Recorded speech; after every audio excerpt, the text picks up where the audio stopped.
Good morning, students. We are going through this paper, Principles of Criticism for MA Final.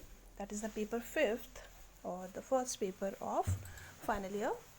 So, in this series, we have already discussed Natya Shastra, Bharat Muni's, and we have gone through Aristotle, we have completed Brecht, we have completed Derrida, we have completed Bhabha. So now we move to our next text, that is Acharya Kuntaka's Vakroktijivam. It's in first unit of the paper. So in this chapter, we are going to discuss Acharya Kuntaka's Vakroktijivam. What is Vakrokti? What does it mean?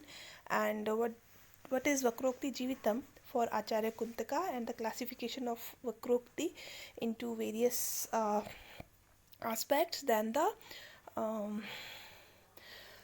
conclusion and the questions. Okay, so let us first discuss what is Vakrokti. Vakrokti or obliquity is a concept of Sanskrit poetics for making an assessment of kavya or literature. Like what we say criticism is here Vakrokti.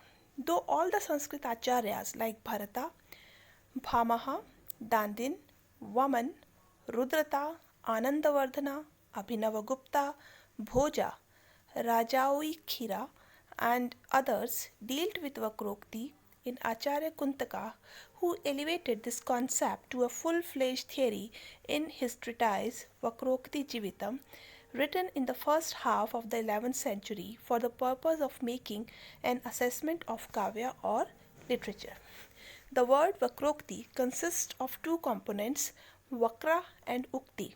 The first, which means crook, indirect or unique, Vakra, and the second means expression or speech, or Ukti means expression or speech. Thus, the literal meaning of Vakrokti is crooked or indirect speech, as in poetry. We do not say anything directly. Rather, in very few words, by the using of different techniques, the poet writes deep something which is very deep in the meaning. So, and when we read the Sanskrit literature or the Sanskrit poetry, is far more complicated than the English poetry. So, the indirect speech or the crooked speech or the unique speech means Vakrokti. In modern, Vakrokti has been translated as obliquity. The earliest use of Vakrokti is discernible in Arthaveda and Agni Purana, in which it is used in the sense of crookedness. Later, the Sanskrit poets used Vakrokti in their own ways. Subandhu used the word Vedagadhya in the sense of Vakrokti. Amaru and Bana used Vakrokti in the sense of humorous remark. The former, or Amaru, in description of the condition of his heroine who had become angry with her husband for the first time, and later in the bantering, humorous speech made by Chandrapida about the quarrel of parrot and jealous Mena. The parrot, addressing Chandrapida, said that she also understood all oblique statement and could make use of witty remarks. Thus, in literature, Vakrokti was regarded as Dhvani Alankara or Shabda Alankara, which has two types. Odena Vakrokti, that is obliquity of intonation, and Kaku Vakrokti, the obliquity of paronomasia. The Sanskrit acharyas analyzed Vakrokti in their own ways, saying that it sets off to advantage all figure of speech. They considered Vakrokti to be present in all alankaras and emphasized the oblique quality of the language of poet. To them, obliquity was the essential distinguished feature of poetry. Thus now, Vakrokti became a unique utterance, transcending the common modes of speech and integrated with charm.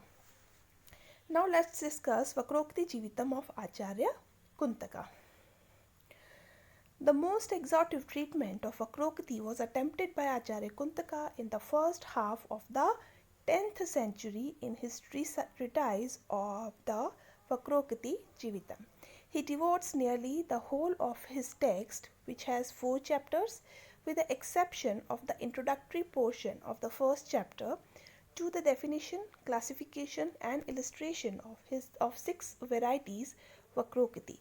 He has classified Vakrokta into 49 sub-varieties under 6 major heads such as Varna Vinyasa Vakrita, phonetic obliquity, Pada Purvadha Vakrita, lexical obliquity, Pada Parardha Vakrita, grammatical obliquity, Vakya Vakrita, sentential obliquity, Parakrana Vakrita, episodic obliquity, and Parabandha Vakrita, compositional obliquity. The second chapter takes up for detailed consideration the first 3 varieties of vakrokti. In the third chapter is dealt with Vakya Vakrita, sentential obliquity, and in the fourth, Prakarna Vakrita, episodic obliquity, and Prabandha Vakrita, compositional obliquity. In this way, vakrokti comes to embrace the entire gamut of poetic art. This division, which starts with the unique use of phonemes or syllables, ends up with the handling or managing of composition as a whole, ascertains that Kuntaka's approach to poetry is very minute and scientific. So, propounding his theory mainly in this sense mentioned above, he went too far in making Vakrokti the soul of poetry, as the title of the book Vakroktijivam itself unfolds. Now, he or Acharya Kuntaka mustered courage to blaze a new trail of critical appraisal and proclaim Vakrokti to be the life of poetry. Kuntaka elevated it to the status of a full-fledged principle of poetic assessment in his treatise. He defined Vakrokti as Vakrokti Reva or Veda Gadhya Bhangi Bhaniti Uchayate, that is to say, an utterance characterized by wit or ingenuity is Vakrokti. Kuntaka, however, means more than what his definition conveys.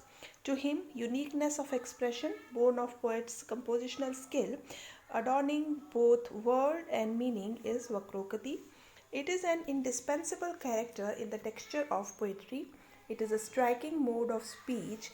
It is a result of a talented poet, or in other words, it depends upon Kavi Vyapara, the poetic function of a poet. It is a poetic expression of speech as distinguished from expression of speech either of the ordinary work of day, life, or of the scientific laboratory, the scholastic classroom, and the philosophical textbook. It is also recognized as the embellishment of the word and its meaning.